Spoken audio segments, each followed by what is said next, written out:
Hola, ¿qué tal? Qué gusto que nos acompaña en otro curso más de la Escuela de Desarrollo Cristiano de la Iglesia Bíblica Torrefuerte. Ahora en este nuevo curso que es el libro de Números, cuarto libro del Pentateuco, de los 5 libros que la tradición adjudica a Moisés. Estamos ya prácticamente estudiando el cuarto libro del Antiguo Testamento, el libro de Números. Y en verdad, como Iglesia Bíblica Torrefuerte, agradecemos mucho el que usted tome la decisión de estudiar este curso. ¿Por qué? Porque celebramos el que usted quiera profundizar más en el conocimiento de la palabra de Dios. No se trata de querer hacer un curso popular, ¿no? Un curso donde se busque vender algo. No, no, no. Lo que queremos como Ministerio de Educación de la Iglesia Bíblica Torrefuerte es que nuestros congregantes profundicen más en la palabra, no para que sean más intelectuales, no, no ese es el propósito. Queremos que usted se acerque más a Dios, queremos que usted conozca más a Dios. Y nuestra intención, si Dios lo permite, es poder acercarlo más a Dios. No porque seamos seres especiales, no, todos nos podemos acercar a Dios, pero podemos ser herramientas de ayuda para todo aquel que se quiera acercar a Dios. Y yo oro mucho a mi Dios, a mi Señor, que me permita ser ese instrumento, que me permita ser usado por Él para que usted pueda enamorarse no de mi curso, no de mi clase, porque ni siquiera es mi curso ni es mi clase.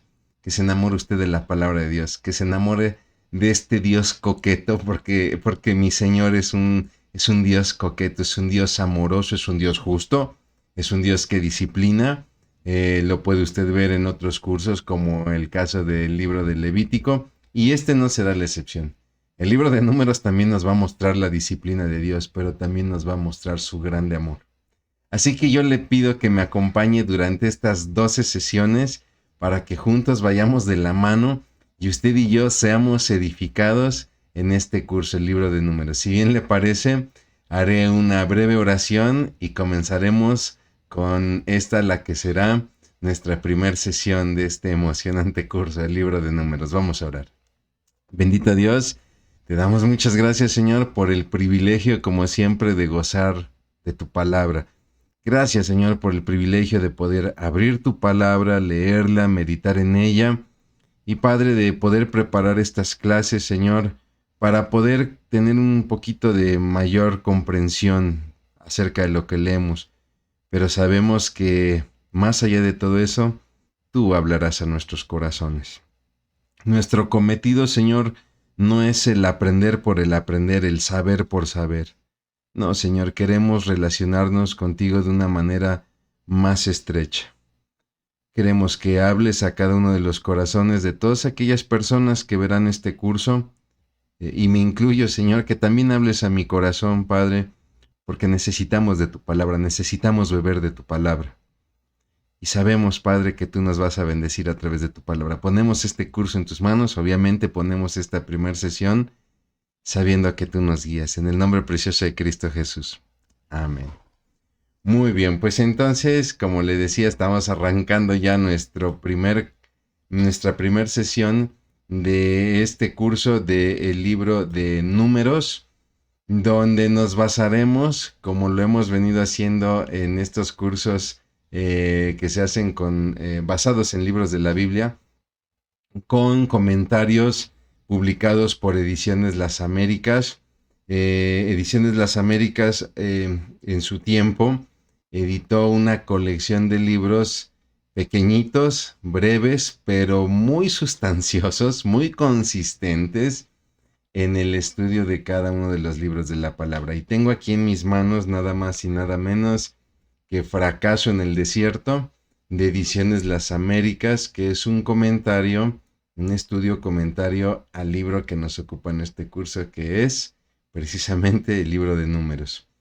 El título es muy interesante, ¿por qué? Porque sí, efectivamente Dios tiene un plan para el pueblo de Israel, pero el pueblo de Israel va a fallar y le va a costar un fracaso en el desierto. Entonces la postura del autor de este comentario es muy interesante. Estamos hablando nada más y nada menos que de quien prácticamente guiaba el proyecto, ¿no? Hemos tenido la oportunidad de tener otros cursos de esta serie donde hemos estudiado autores como el caso de Alberto Platt, como el caso de Bernardino Vázquez, ¿no?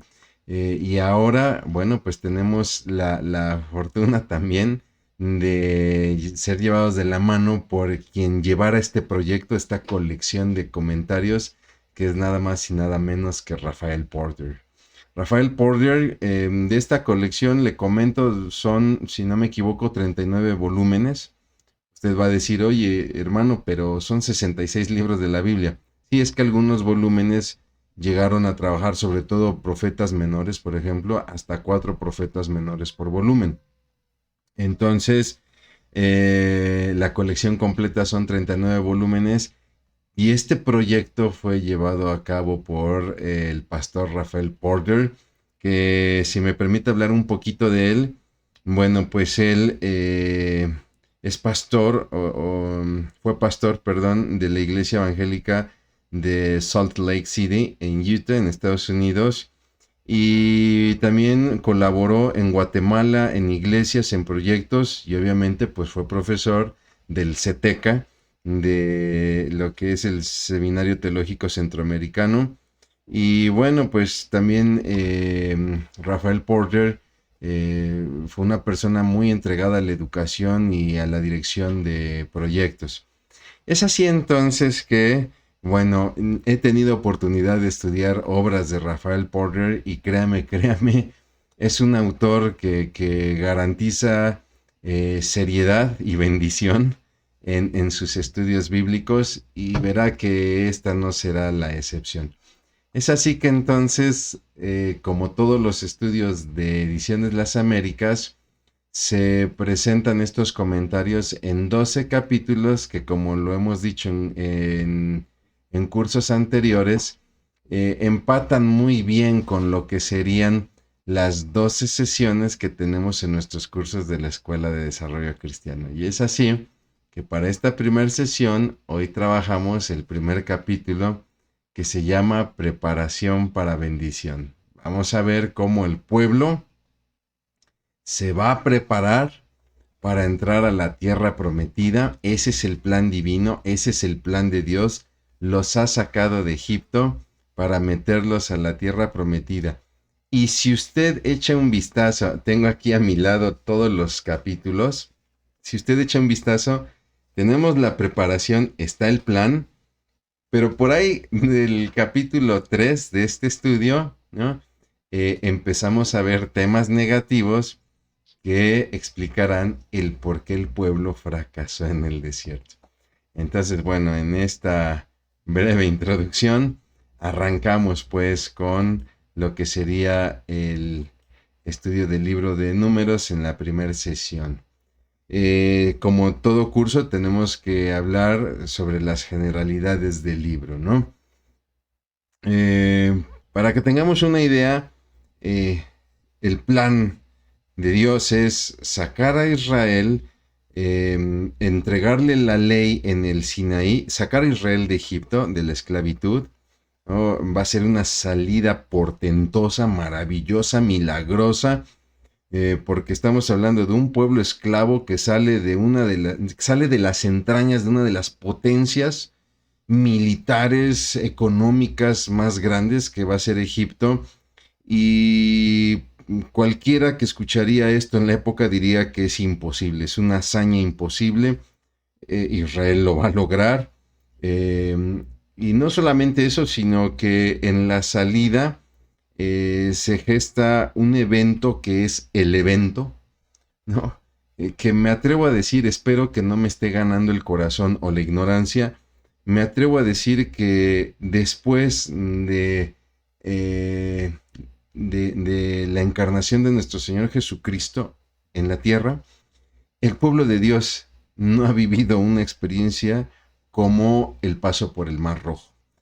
Por favor, no estoy, espero no se me malinterprete, no estoy comparando el paso por el Mar Rojo con la encarnación del Hijo de Dios en la persona de Cristo Jesús, ¿no? simplemente hablo que la encarnación de Cristo Jesús, el Hijo de Dios, es el gran evento, ¿no? Es el gran evento de la vida de todos nosotros, porque cambia eh, todo el pues me atrevo a decirlo así, el destino de nosotros, que estábamos destinados a la muerte eterna, y es gracias a esa encarnación, al ministerio, a la muerte, sepultura, resurrección y ascensión de nuestro Señor Jesucristo, que hoy gozamos de vida eterna. Ese es el gran evento del cristianismo. Me atrevo a decir que el otro gran evento es un poquito más particular, es para el pueblo de Israel, y es el paso del Mar Rojo, con el cual se está sellando la liberación de Egipto. Que todos pensamos en el milagro del Mar Rojo como el paso de Israel, ¿no? El paso en seco de Israel para ser liberado, pero algún comentarista lo dice y lo dice muy bien, si no me equivoco es el doctor Samuel Pagán, que dice, tenemos que ver que hay un doble milagro, porque por un lado Israel pasa en seco, pero no olvidemos que también el mar hunde, ahoga a Faraón y a sus carros, y de ahí que el cántico de María, hermana de Moisés, el tema central del cántico es estos carros del Faraón que fueron ahogados en el mar, ¿no? Y bueno, este es el gran evento. El plan de Dios es que de ahí Israel se vaya hacia la tierra prometida, y en el plan de Dios es, bueno, no tomarán el camino regular, es decir, el camino que se conoce como el camino del mar, este que rodeaba la costa del Mediterráneo. ¿Por qué? Porque ahí había pueblos filisteos muy abocados a la guerra, eran pueblos guerreros, y también porque había muchas campañas militares de los egipcios, era volverse a topar con ejércitos egipcios que se encontraban establecidos en estos campamentos militares, ¿no? Y lo dice sí el libro de Éxodo, ¿no? Mejor que vayan por el desierto, porque si se van por el camino del mar y se presenta la guerra, el pueblo va a querer regresar mejor a Egipto. Sin embargo, aunque Dios determina que el pueblo mejor viaje por el desierto, pues estamos hablando de un viaje de escasos 11 días. Y es entonces que Israel sale de Egipto, cruza el Mar Rojo, de ahí se mueve hacia el desierto de Padam Arán, llegará hacia el desierto del Sinaí. En el monte Sinaí Dios establece la ley, Dios le entrega a Moisés y al pueblo la ley, y el plan era continuar hacia lo que sería la tierra prometida. Ya desde ahí vamos a empezar a tener problemas con el pueblo, desde que de repente Moisés tarda en el monte, en este encuentro que tiene con Dios, y entonces el pueblo se desespera, y así lo dice, ¿no? No sabemos qué le ha sucedido a ese Moisés. Vemos ya en el corazón hasta como este sentimiento despectivo, ¿no? Y entonces obligan a Aarón, y bueno, creo que Aarón también en ese sentido cede en hacer estos famosos becerros de oro. Y de ahí nos toparemos, ya aparecen estas descripciones en el libro de Éxodo, lo veremos más en este libro que estamos estudiando, aparecerán murmuraciones, aparecerán quejas, hasta que sucederá el evento que prácticamente, discúlpeme usted la expresión, va a colmar a Dios y va a determinar que entonces el pueblo vague por 40 años. El pueblo no le cree a Dios, y por lo mismo de que no le cree, no le obedece, y entonces pagará el precio. ¿Cómo?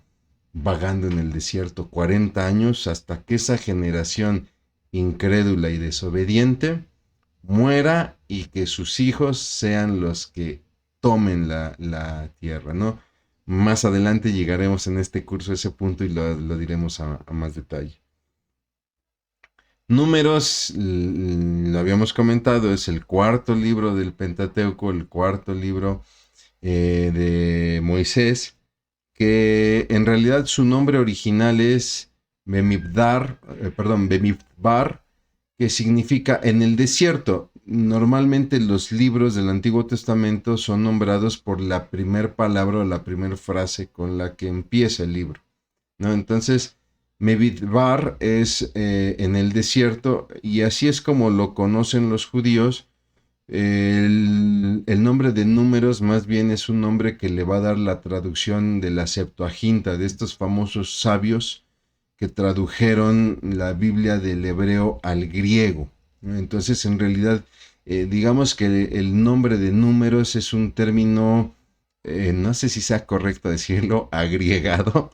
No, obviamente no es correcto, pero si me permite la expresión, es decir, tiene una connotación del origen griego, ¿no? Y bueno, pues el libro describe los acontecimientos que se van a dar en el desierto, sobre todo pues en este vagar también, como producto de este fracaso por parte del pueblo por su incredulidad, perdón, y su desobediencia, ¿no? Como siempre, siempre que estudiemos Antiguo Testamento, tenemos que estar conscientes que en el cristianismo no se trata de replicar literalmente lo que muestra el Antiguo Testamento, pero sí rescatar la esencia de las cosas que, como decía Pablo, fueron escritas para nuestra enseñanza, ¿no? Lo que fue escrito en el pasado para nuestra enseñanza fue escrito. Y no se trata de que la iglesia cristiana trate de replicar un vagar en el desierto, y ahora este año, en el 2024, la iglesia Torrefuerte se va a salir al desierto de Valsequillo, en la ciudad de Puebla, y hermanos, por 40 años tendremos nuestras reuniones ahí en lugares del desierto de Valsequillo, de Tecali o qué sé yo, porque en la Biblia así pasó con Israel. No, pero sí podemos extraer algunos principios que pueden edificarnos y pueden orientarnos, educarnos, ¿no? Y uno de ellos es precisamente aprender esto de Israel. El problema de Israel es que no le creyó a Dios, y la consecuencia es que le desobedece.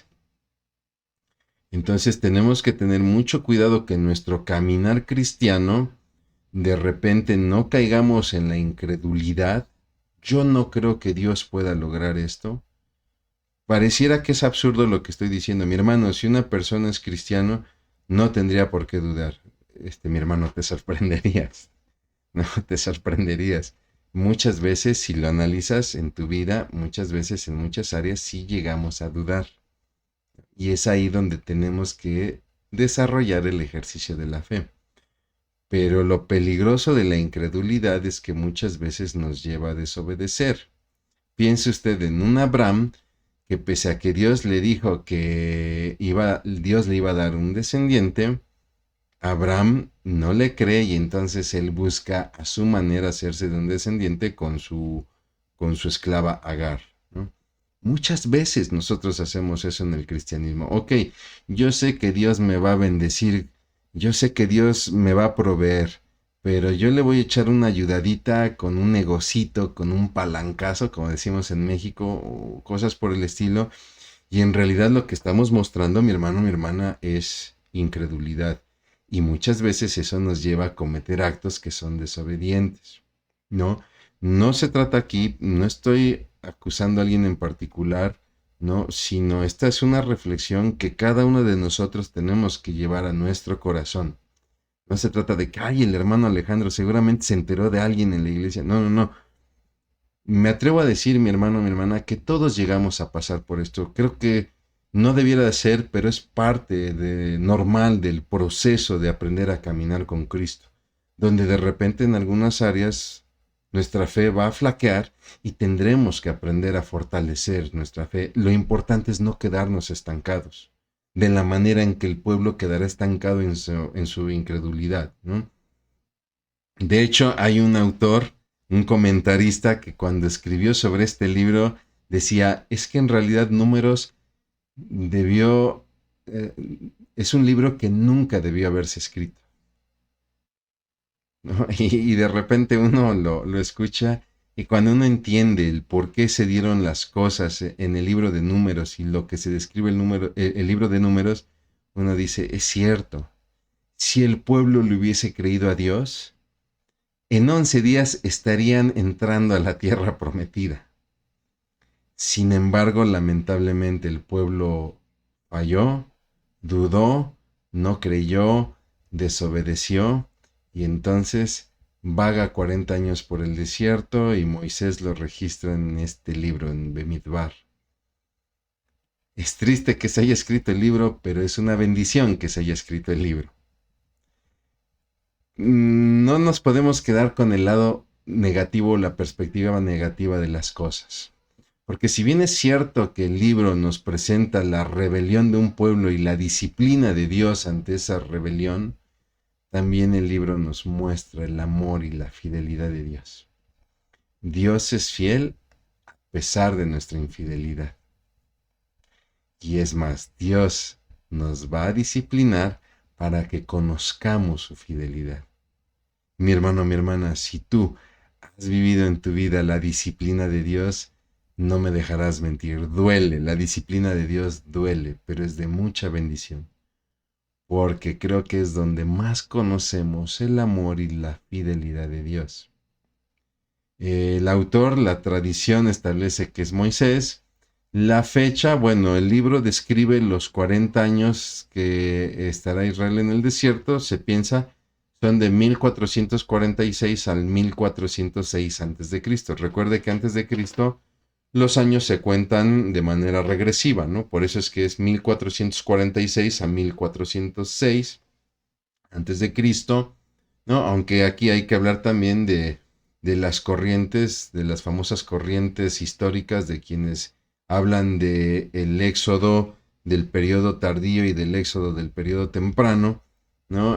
Aquí estaríamos hablando de la teoría del éxodo del periodo temprano, ¿no? El contexto del libro, bueno, tenemos que verlo así, ¿no? Si usted lee la Biblia y empieza desde el Génesis, Génesis cuenta la historia del origen de todo, del origen de la creación, y después lo focaliza hacia el origen del pueblo de Dios.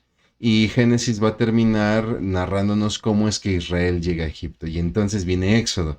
Éxodo nos narra cómo es que Dios planea todo, establece todo para liberar a su pueblo, con todo lo que hemos comentado desde que iniciamos esta sesión, ¿no? Y ya que Israel llegó al Sinaí y la ley es entregada, ahí Israel, Moisés comparte al pueblo la ley, ¿no? Y dentro de la ley se establece también el tabernáculo, ¿no? La voluntad de Dios de un tabernáculo donde Dios establece cómo se tiene que hacer ese tabernáculo, ¿no?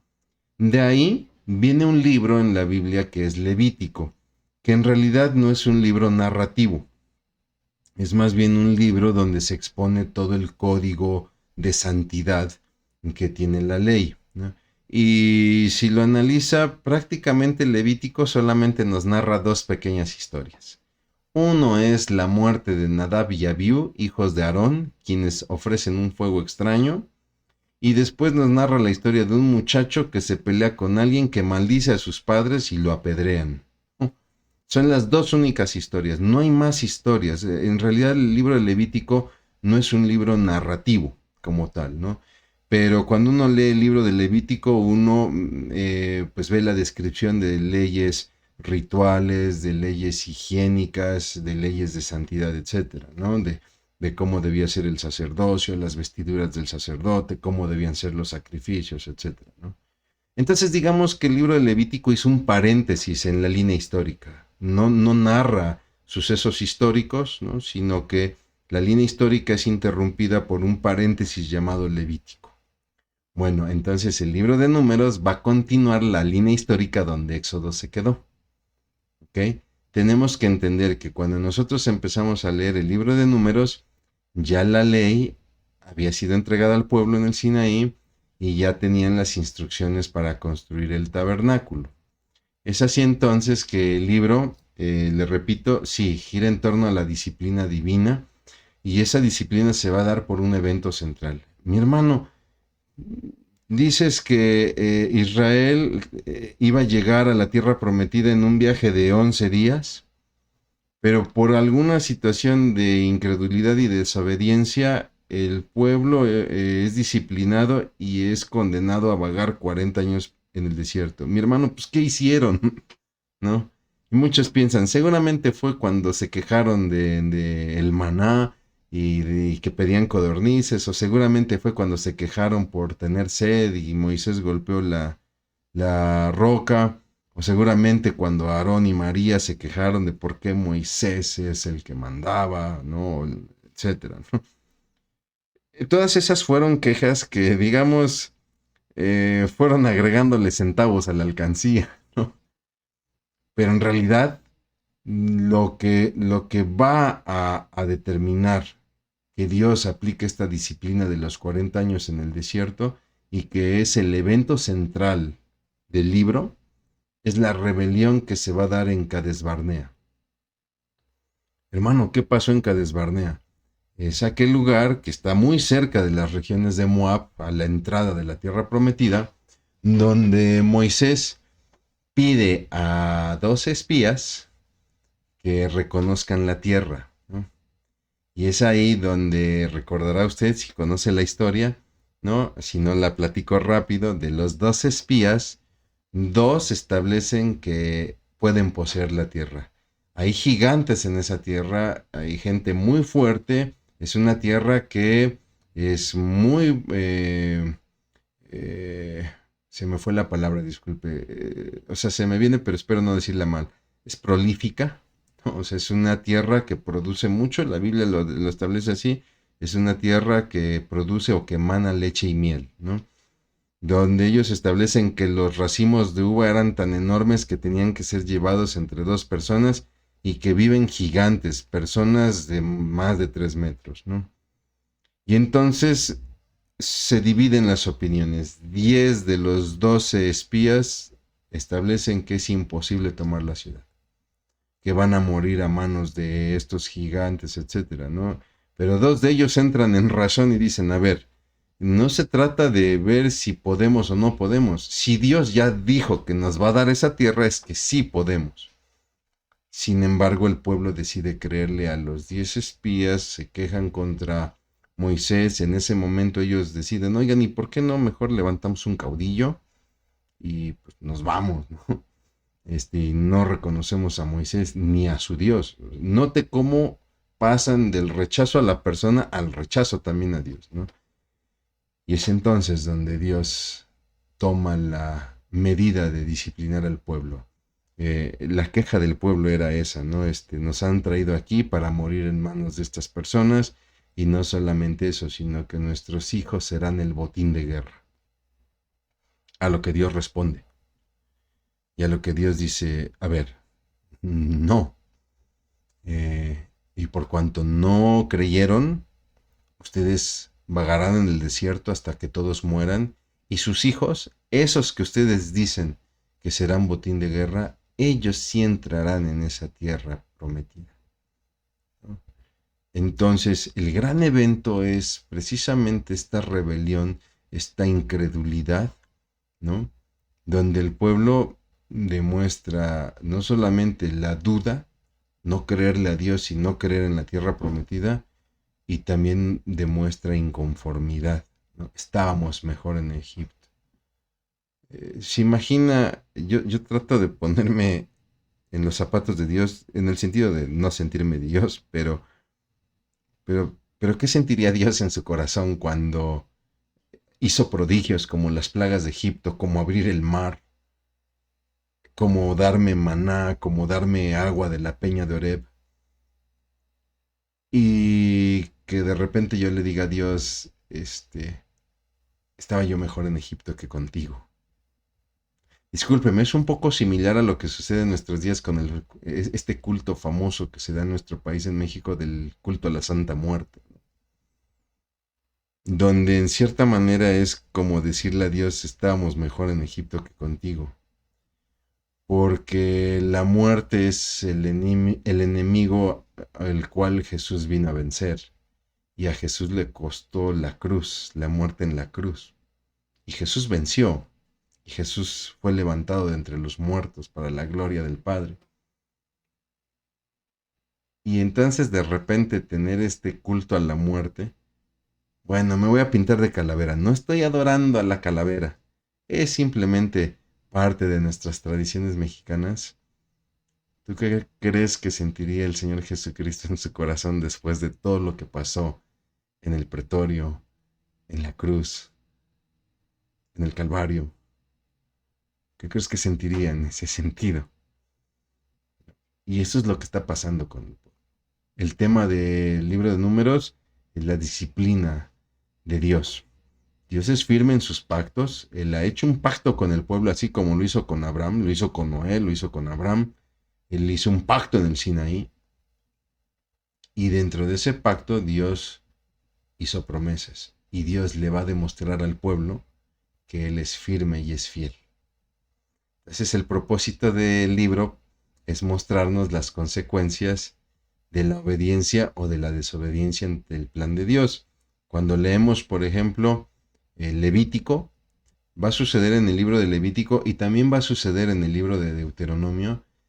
Si no me equivoco, en Levítico es el capítulo 26, en Deuteronomio es en el capítulo 28, donde aparecen las bendiciones, si obedecemos la voluntad de Dios o la ley, y las maldiciones si desobedecemos el plan de Dios. Y ese también es el propósito del libro de Números. En este libro se muestran tres conceptos que debemos aprender. Número uno, la soberanía de Dios, ¿no? Dios tiene el control de la historia. Dios tiene el control de la historia, Dios tiene el control de los tiempos y de los sucesos. Número dos, la fidelidad divina. Dios va a cumplir sus promesas. Me gusta cómo lo dice un hermano, mi buen amigo Carlos Benítez. Dios va a cumplir su voluntad contigo, sin ti o a pesar de ti, ¿no? Y el otro tema es el amor divino. Dios nos ama y muchas veces lo va a demostrar en la disciplina contra nuestra rebeldía. Por nuestra rebeldía, Dios nos ama y por ese amor nos va a disciplinar. Si usted es padre, me va a entender muy bien. Bien, seguimos aquí adelante. Viene la organización del libro. ¿Cómo está estructurado el libro? Bueno, la organización del libro es una estructura temático-geográfica, ¿no? Es decir, podemos entender el libro en tres secciones, que sería, si lo vemos de manera geográfica, el viaje que se dará de Egipto al Sinaí, del paso del Mar Rojo hacia el monte del Sinaí, donde va a haber una preparación para entrar a la tierra prometida.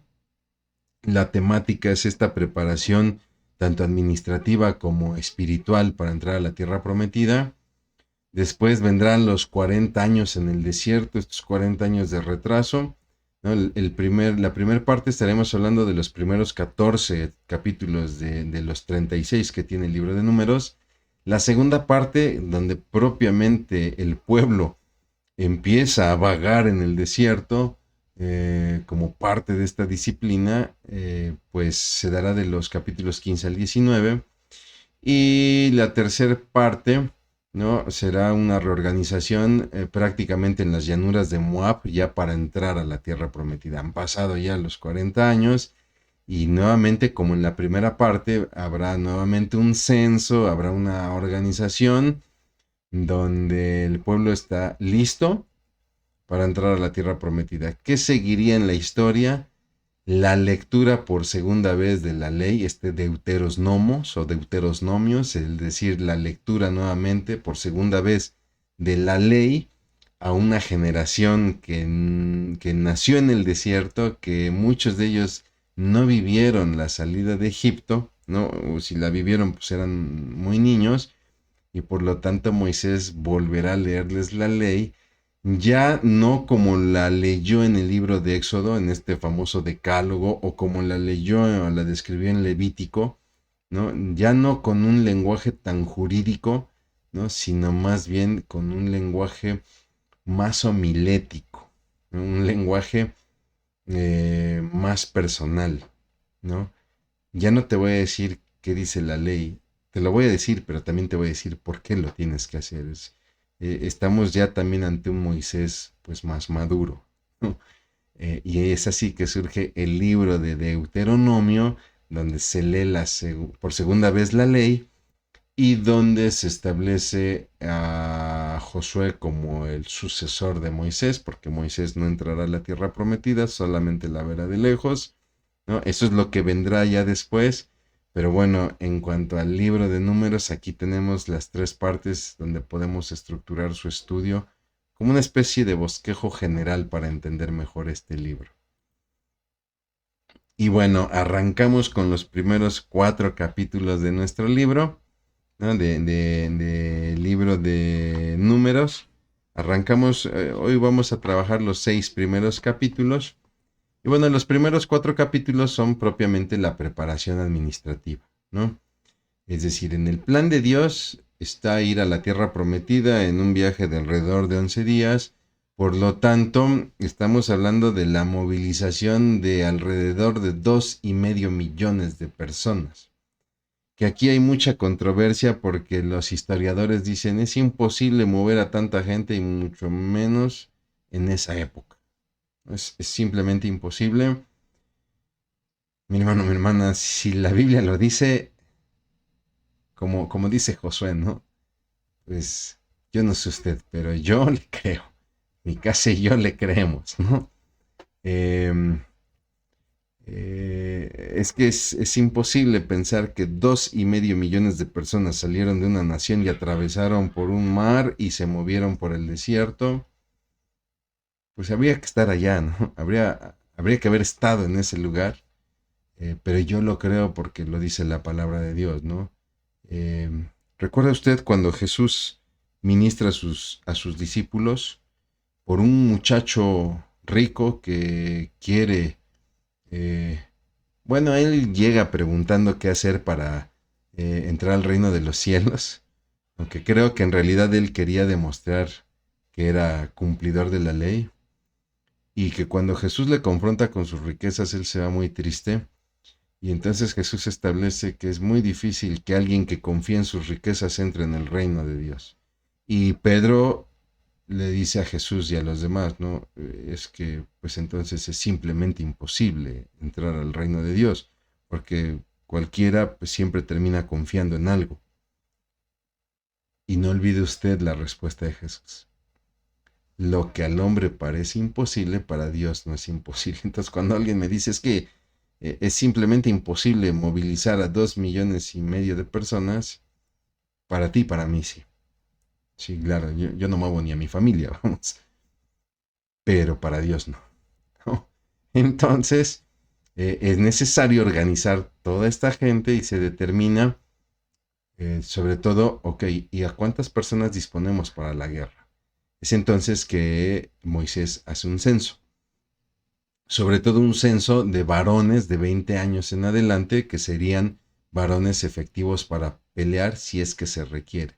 Y es así que el censo arroja la cifra de 603,550 varones de 20 años para arriba. Si lo vemos, ahí también se organizan por tribus y se nombran capitanes con estandartes, ¿no? Es decir, estamos viendo a Moisés, una persona que entiende que es necesario la organización por lo que van a hacer, por el viaje que van a hacer, y no es un viaje de negocios, ni es un viaje de turismo, es un viaje que posiblemente requiera la confrontación con otros pueblos, y entonces prácticamente Moisés está armando un ejército, ¿no? Algo difícil porque está armando un ejército de un pueblo que no era pueblo, bueno, perdón, de un pueblo que no era nación, era un pueblo que era esclavo dentro de una nación, ¿no? Sin embargo, seguramente ellos estando en Egipto aprendieron muchas cosas, ¿no? De repente he escuchado personas que dicen, es que era un pueblo nómada y debió de haber sido muy difícil para el pueblo de Israel aprender la agricultura cuando fueron un pueblo nómada. Bueno, recuerde usted que ellos eran esclavos en Egipto y si algo se practicaba en el Nilo, ¿no? En el caudal del Nilo, pues era la agricultura, ¿no? Y si algo era fuerte Egipto, si en algo era fuerte, pues era en la guerra. Entonces, pues aunque sea nomás viendo, pero seguramente también aprendieron cosas, ¿no? Recuerde que en muchas naciones los esclavos también eran entrenados para pelear por si se tenía que disponer de ellos en una guerra. Posiblemente sucedió con Israel. Entonces se hacen los censos de las tribus, no se contempla a la tribu de Leví, ¿Por qué? Porque Dios establece que la tribu de Leví no tendrá herencia en cuanto a una disposición de tierra de parte de la tierra prometida. A ellos se les darán ciudades, porque así lo establece Dios. Yo seré la heredad de los levitas. Ellos tendrán el privilegio de ministrar mi sacerdocio, ¿no? Y entonces digamos que la porción de tierra que no se le da a los hijos de Leví, se le da a los hijos de José, en este caso a Efraín y Manasés. Los levitas tendrán el privilegio de encargarse del tabernáculo, y entonces se establece en estos primeros 4 capítulos la organización de cómo van a acampar las tribus de Israel y cómo marcharán en este orden, con sus capitanes, sus estandartes, etcétera, ¿no? Y entonces le comparte a usted aquí, pues, este recuadro donde se ilustra la disposición de las tribus, ¿no? Donde tenemos el tabernáculo. Este es el tabernáculo que a la puerta del lado, perdón, dicho que del lado oriente tiene la puerta. De hecho, es a la puerta del tabernáculo donde Moisés y Aarón establecerán sus tiendas, establecerán su habitación. Y alrededor del tabernáculo, bueno, pues el resto de los levitas, prácticamente los descendientes de los 3 hijos de Leví, Coad, Gersón y Merari. Recuerden, la puerta del tabernáculo está del lado oriental, ¿no? Del lado del oriente. Es ahí donde se establecen 3 tribus, que es Judá, Isaacar y Zabulón. Y de estas 3, Judá, digamos que será la que lleve mano, ¿no? Será Isaacar tiene su capitán, Judá tiene su capitán, Zabulón tiene su capitán, pero aún así, de este flanco, Judá será la encargada también de capitanear, si me permite el término, ¿no? Tenemos al sur lo que serían las tribus de Rubén, la tribu de Simeón y de Gad, donde Rubén capitaneará el flanco sur. Del lado norte, bueno, perdón, primero en occidente tenemos a Efraín, a Manasés y a Benjamín. Considere que Efraín y Manasés son los hijos de José, ¿no? Aquí está el franco occidental, donde capitanea Efraín, y bueno, restaría el norte, donde están Dan, Aser y Neftalí, cuya capitanía correrá a cargo de Dan. Y esa es la organización. Así es como acamparán, dormirán, descansarán, y así es como también caminarán, avanzarán, ¿no? Las tribus junto con el tabernáculo. De ahí, bueno, se nos habla de la tarea de los levitas, que les repito, pues ellos estarán encargados de ministrar, porque ellos no tendrán herencia como tierra, sino que Dios será su herencia, aunque Dios dispondrá que sí reciban algunas ciudades, ¿no? Ellos, les repito, avanzarán en medio de las tribus alrededor del tabernáculo, no participarán en el oficio de la milicia, sino que más bien ellos estarán constantemente ministrando el servicio espiritual, que para el pueblo será muy importante, ¿no? Las tareas serán distribuidas conforme a la casa de sus padres. Los hijos de Leví, que son Coad, Gersón y Merari, bueno, cada uno de ellos tendrá como una tarea en específico. Coad se encargará de el mantenimiento, el cuidado y la movilización de los muebles del tabernáculo. Estamos hablando del altar de bronce, del altar del holocausto, de la fuente de bronce. Espero no estar cambiando el elemento.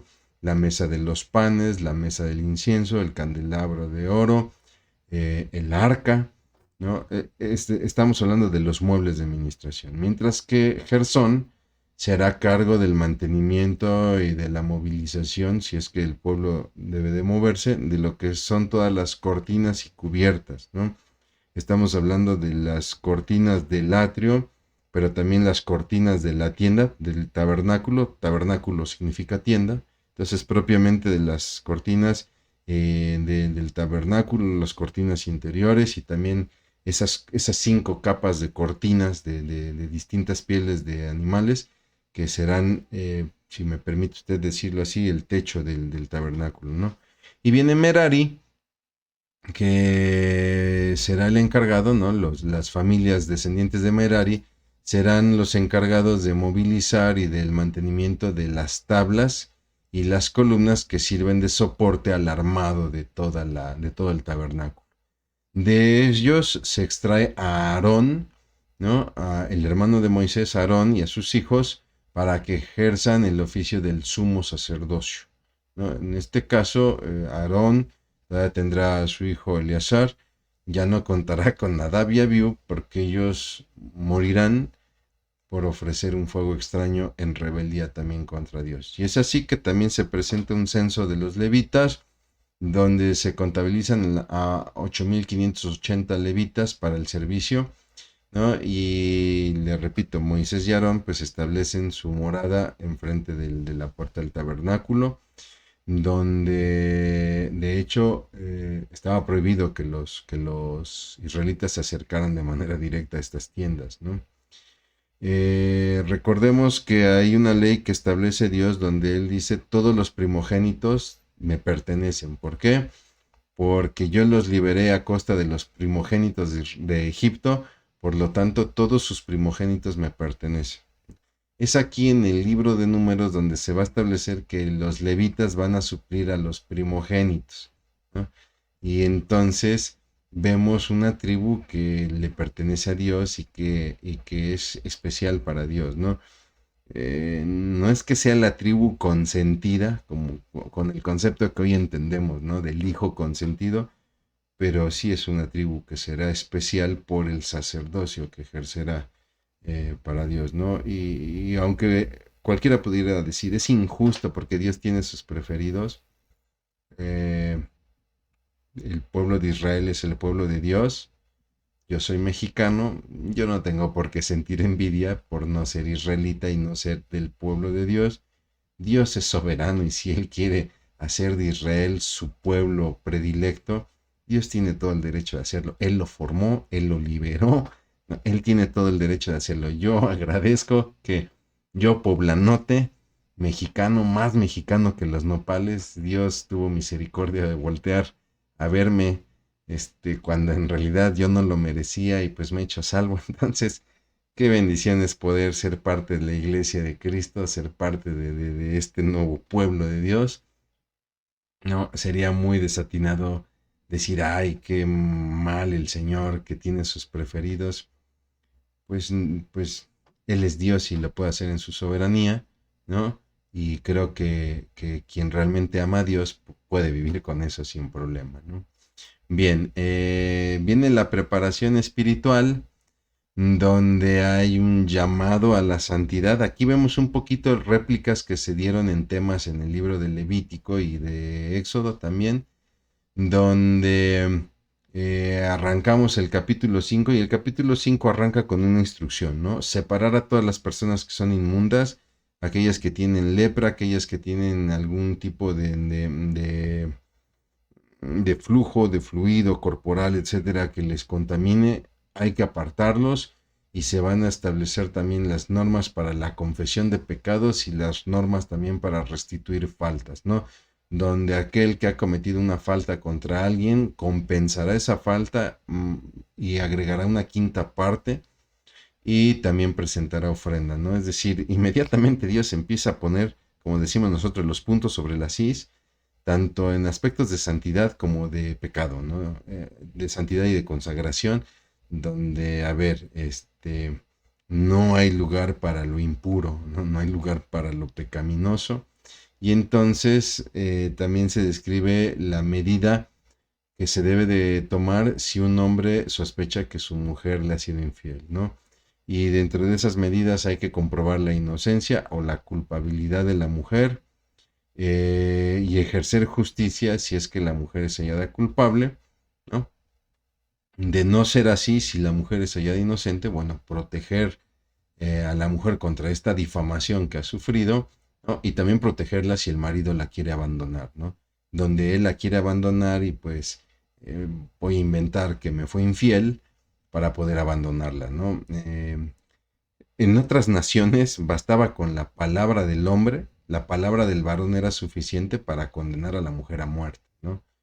Aquí la mujer no es condenada como tal a muerte, bueno, dependiendo también el asunto del adulterio, ¿no? Pero en algunas sí será severa, ¿no? Sobre todo si estamos hablando de hijas de sacerdotes, sí, sí serán apedreadas, ¿no? Pero aquí primero se tiene que llevar un juicio donde se compruebe, ¿no? La culpabilidad o la inocencia. También se establece la ley del nazareo, ¿no? Este voto que se hacía, que hacían las personas, donde declaraban su dedicación a Dios. Yo dedico mi vida a Dios a través de un nazareo, donde se tenían que cumplir ciertas obligaciones como no probar el fruto de la vid en ninguna de sus maneras. Cualquiera piensa, no tomar vino. No podía yo comer uva, ni uva fermentada, ni pasas, nada, nada, ninguna modalidad de la uva podía yo comer. No, cualquiera que hacía voto de nazareo no se podía cortar el cabello ni afeitarse ninguna parte del cuerpo y no podía acercarse a un muerto, ¿no? Esto suena así como, ¿quién se va a acercar a un muerto? No se crea, era algo complicado porque imagínense, yo hago un voto de nazareo y de repente muere mi padre, muere mi madre, no podía yo acercarme digamos, los actos funerarios, ¿no? Eh, porque mi nazarato no lo permitía. Entonces, pues sí debió de haber sido muy terrible para alguien que hacía un voto de nazareo el que de repente moría un familiar, un ser querido y simplemente no se podía acercar. De todos modos, si la persona que hacía voto de nazareo rompía ese voto, ¿no? Se contaminaba, entonces se tenía que purificar, presentar una ofrenda y volver a comenzar nuevamente su voto. Yo voy a hacer un voto de nazareo por 10 años, pero resulta que al segundo año algo sucedió que rompí mi promesa de nazareo. Ok, me voy a purificar, voy a presentar mi ofrenda y a partir de ahí vuelven a comenzar los 10 años de voto. Al terminar el plazo, cuando yo cumplía mi voto de nazareo, entonces se celebraba una ceremonia especial donde se presentaban ofrendas a Dios. Todo esto descrito en el libro de Números. Y bueno, terminamos la sesión de hoy con la famosa bendición de Aarón, donde Dios le pide a Moisés que instruya a Aarón sobre cómo va a bendecir el pueblo, este famoso pasaje de la bendición arónica, donde si usted lo lee, es prácticamente el final del capítulo 6 de Números. Esta bendición, esta oración de bendición por el pueblo, hace hincapié en el rostro favorable de Dios para con el pueblo, ¿no? Que el Señor te muestre su rostro, dice la bendición, ¿no? Eh, y también hace mucho hincapié en la aceptación de Dios mostrada en la bendición, en la protección, en la misericordia y en la paz. Usted puede leer más detenidamente esta bendición y notará este hincapié en el rostro de Dios que se muestre favorable al pueblo, ¿no? Pero también en la aceptación de Dios. La bendición tiene dos propósitos: recordar la dependencia de Dios, ¿no? Depender de Dios y también identificarse con Él. Y también será una oración para pedir la preservación y la bendición de un pueblo que acaba de salir de la esclavitud y que era importante ser preservado porque no tenían una nación propia. Israel debía recordar su obligación siempre de glorificar a Dios y de vivir de una manera diferente. Bueno, mi hermano, mi hermana, para terminar, como siempre, unas preguntas sobre las cuales es importante reflexionar siempre que estudiemos la Biblia. ¿Está usted conforme con el plan de Dios para su vida? ¿Conoce usted el plan de Dios para su vida? ¿Está usted conforme con él? ¿O se la pasa quejándose y quiere regresar a su Egipto? ¿Vive usted una vida espiritual organizada?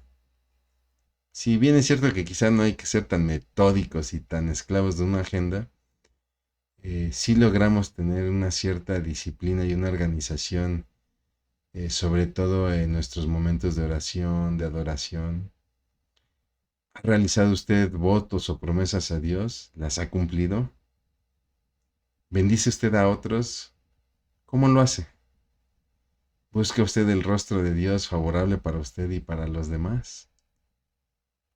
Aquí podemos responder muchas cosas, pero le pido encarecidamente que lo lleve a la intimidad de su oración y que le pregunte a Dios, mi Dios, ¿en verdad estoy buscando tu rostro? ¿O quizá estoy buscando algún otro motivo que quizás sea erróneo? Y créame que Dios responderá. Mi hermano, mi hermana, yo le agradezco mucho, en verdad, estoy muy emocionado por pues este nuevo curso con esta primera sesión. Esperamos en Dios que Dios nos ayude para el resto de las sesiones y de este curso. Si me permite, haré una oración y daremos por concluida esta clase. Bendito Dios, cuántas gracias te damos por la bendición, Padre, como siempre, de escudriñar tu palabra y aprender de ella. Ayúdanos, Padre, a caminar, Señor, en fe, a no ser incrédulos ni desobedientes, Padre. Señor, a conocer tus propósitos, a confiar en ellos, mi Dios, y sobre todo a ser personas de bendición. Que podamos bendecir a otros y también vivir la bendición tuya, buscando tu rostro favorable para con nosotros. Porque tú estás encima de todo, por encima de todo, mi Dios. Te pedimos todo esto en el nombre precioso de Cristo Jesús. Amén. Muchas gracias, mi hermano. Que Dios le bendiga.